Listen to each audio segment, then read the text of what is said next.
Warangal MGM హాస్పిటల్లో superintendent Chandrasekhar కరోనాపై అవగాహన కార్యక్రమం నిర్వహించారు. కరోనా కొత్త వేరియంట్ JN.1 దేశంలో వేగంగా వర్తిస్తుందని తెలిపారు. ఎంజీఎం హాస్పిటల్లో 50 పడకలతో ప్రత్యేక వార్డులు, 70కి పైగా కోవిడ్ వెంటిలేటర్లు అందుబాటులో ఉన్నాయని తెలిపారు. పూర్తి స్థాయిలో వైద్య సిబ్బంది అందుబాటులో ఉన్నారని ఆందోళన చెందాల్సిన అవసరం లేదన్నారు. మహమ్మారి కట్టడికి మూకుమ్మడిగా జాగ్రత్తలు తీసుకోవాలన్నారు. మన దగ్గర ఫెసిలిటీస్ ఎట్లా ఉన్నాయి, మళ్ళీ మనము కోవిడ్ విజృంభిస్తే ఎలాంటి చర్యలు తీసుకోవాలనే నేపథ్యంలో ఈ మీటింగ్ పెట్టుకోవడం జరిగింది. అయితే మీకు అందరికీ తెలుసు, నిన్న కూడా ఒక వీడియో అప్డేట్ ఇచ్చినాము. ఒక patient 62 years female patient Yadamma Bhupalpally district నుంచి వచ్చింది. ఆమె శ్వాసకోశ సంబంధితమైన వ్యాధులు ఉంటే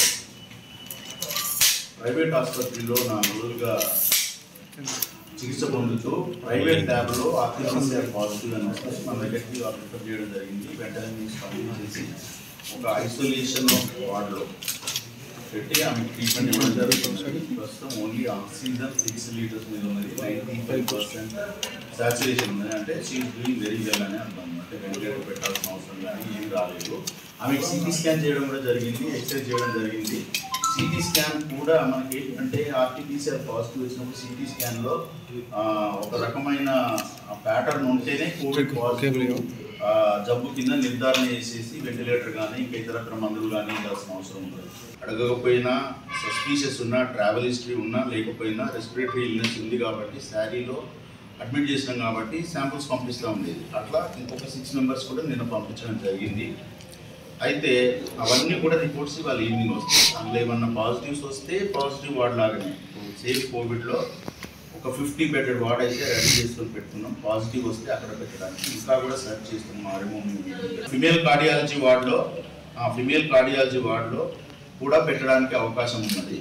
ఎందుకంటే ఇప్పుడు పీడియాట్రిక్ వార్డుకి మన MCH ఒక ఫ్లోర్ మొత్తం ఇచ్చేస్తున్నాం. సో మొత్తం మీదనైతే ఒక 50 బెడెడ్ వార్డు ఇప్పుడు రెడీగా ఉంది. గతంలో ఒక 1000 పీపుల్కి ఎట్ ఏ టైం ఎట్లాగైతే కోవిడ్కి ఇవ్వగలిమో ఇప్పుడు కూడా అంతే సంసిద్ధంగా ఉన్నది. కాకపోతే ఏంటంటే ఆ వార్డులలో వివిధ పేషెంట్లు ఉన్నారు కాబట్టి మనం నెంబర్ ఎక్కువైనా కొద్దీ దశల వారీగా బెడ్స్ పెంచుకుంటూ పోతాం. ప్రస్తుతానికి అయితే 50 బెడ్లు పెంచున్నాము.